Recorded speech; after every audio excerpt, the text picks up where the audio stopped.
Hi Leo, this is Jav. Welcome po sa ating channel.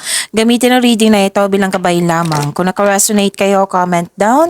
Kung hindi kayo naka-resonate, ibigay niyo po sa iba kasi general reading po ito.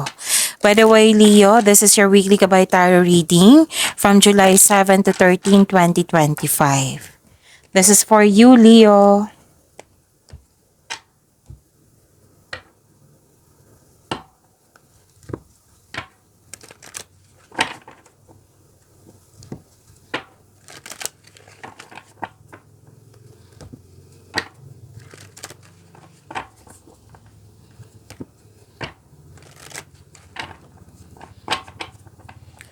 Para po ito sa iyo, Leo.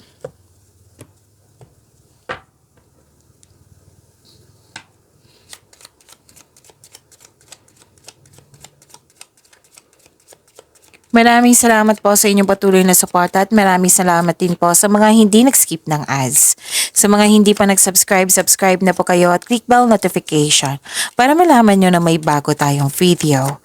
Para sa mga gustong magpa-reading, comment po kayo ng personal reading. Again, comment kayo ng personal reading and check ma-reply sa comment section.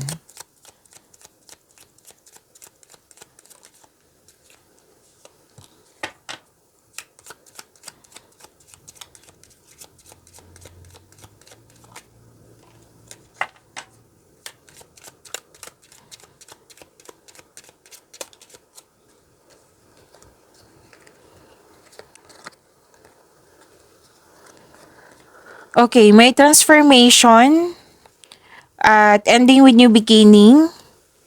Tinulungan mo yung sarili mo para mag-let go at nagkaroon ng transformation. May separation. Maraming case sa separation ha.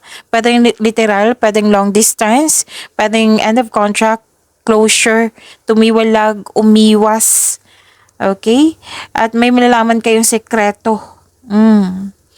At pwede nag-self-study kayo or nagbabasa ng libro or sa internet para may makuhang learnings or clarity.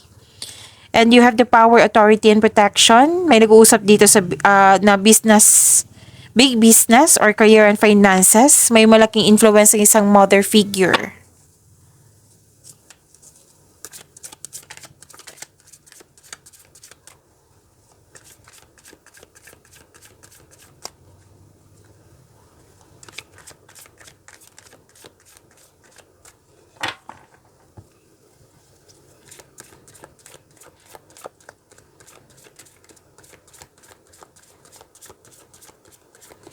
Energy po ni Leo.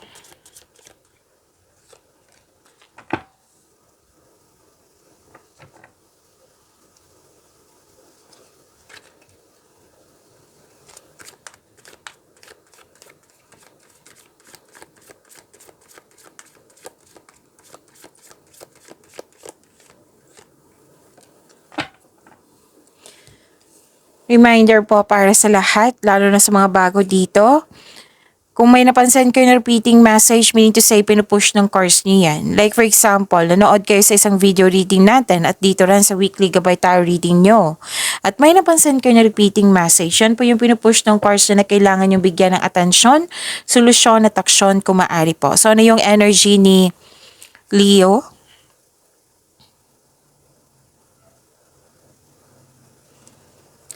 May dinadala kang mabigat na bagay, ngunit malalampasan mo rin ito. This is only temporary, just keep on going. Huwag kang mag-say yes kung hindi naman akmasin yung schedule. Oo, baka makaranas ka ng pag-burnout sa sobrang dami ng gawain. Masyado kang busy sa pag-aaral ba ito or sa trabaho. Oo, so make time for yourself, sa inyong partner or sa family. Maglaan ng maraming oras para sa sarili, sa pamilya pa.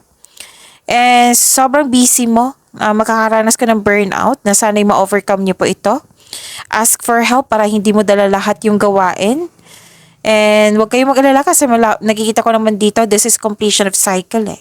Malapit mo nang matapos yung mga ginagawa mo dyan at soon, pwede ka nang mag-rest or magpakasyon.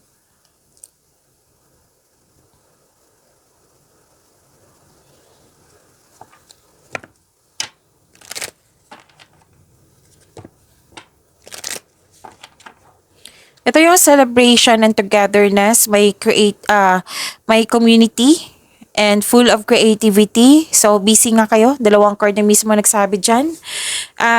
May pagdiriwang na may uko sa'yo. Spend time and celebrate by people who uplift and inspires you. This is also means a stress reliever.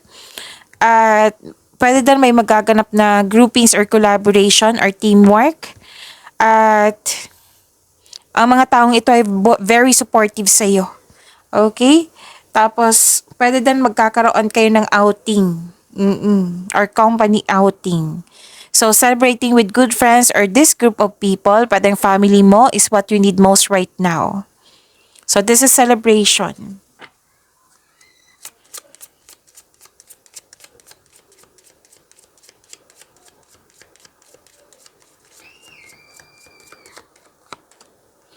Two, abundant blessings. Wow, claim niyo po. Abundance is flowing towards you. Keep your thoughts positive and watch your dreams manifest. Wow, ang ganda naman. Granted din yung manifestation nyo. So, claim this abundant blessings.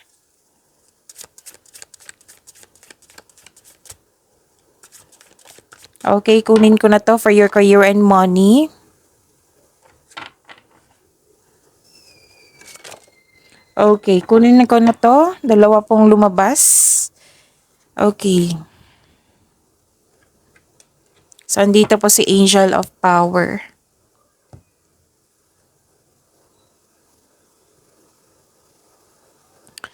Okay. Some of you bored sa trabaho or dismayado sa current position mo. This card tells you na kailangan labanan mo yung nararamdaman mo, alalahanin mo yung inspiration mo sa buhay para ma-motivate po kayo. Pwede din may offer sa inyo na pinag-isipan mo ng mabuti. Kung ano yung pipiliin, kung karapat-dapat ba. Kasi may dalawang card kasi nagsabi dito na may offer. Binigay sa inyo opportunity po.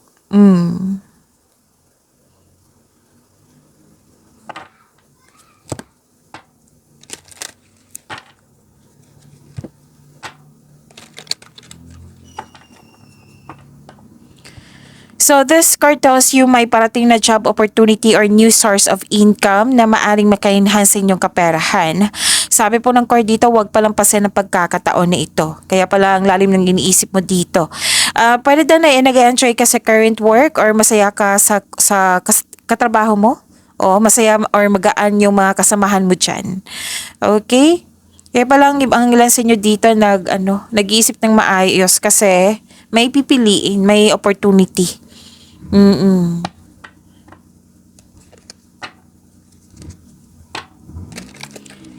So, malakas ang inyong intuition. Yes, malakas ang inyong intuition. At sabi ng card dito, follow your intuition in making financial or business decision. Know that the answers are already within you. Kasi ang ilan sa inyo naghahanap ng sagot sa inyong mga katanungan, solusyon sa inyong problema. So, sabi ng card dito, know that the answers are already within you. Huwag kang umasa sa opinion ng iba.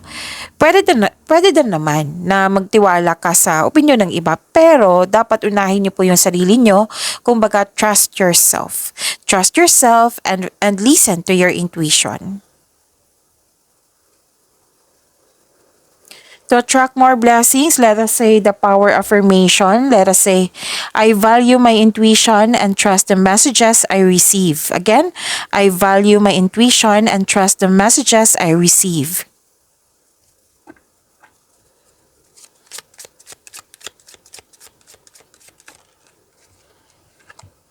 Ooh, look. Nag-clarify po siya dito, success. Success. Success. Ang ganda.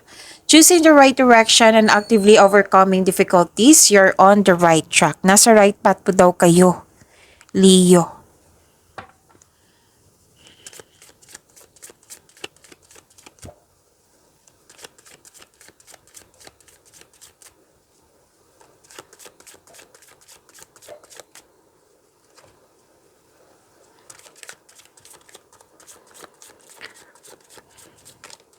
Love Life, Self-Love, Partnership, and Romance ni Leo. Ngayon, July 7 to 13, 2025. Andito po si Angel of Peace. Okay. Move ko lang po.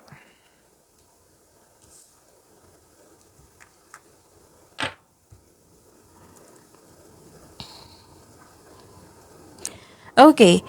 Nakikita ko dito, if you are single, huwag pilitin na magbuo ng relasyon na hindi nakatadhana sa iyo. Huwag kayong mag-alala. The universe is working behind the scenes. Okay? To bring romance into your life. So, trust the divine timing. May tao talagang nakatadhana sa iyo. Sa mga relasyon sa buhay mag-asawa, may emotional intense na mangyayari ang taas ng trust level nyo sa isa't isa. This may lead to the next level sa inyong relasyon.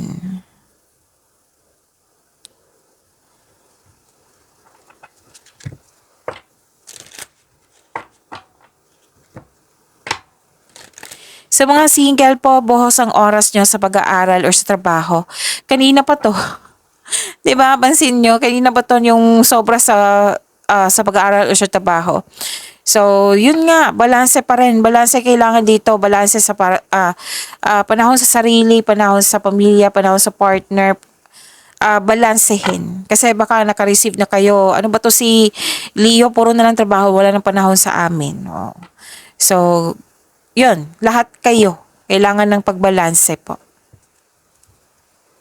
So, andito po si Angel of Peace. Let us say the power of affirmation to attract more blessings. Let's say, I sense my angel's loving guidance around me. Again, I sense my angel's loving guidance around me. Okay, so pag-imanin, okay, meron pa pala. So, kung may narinig kayong ingay, malakas po ang ulan.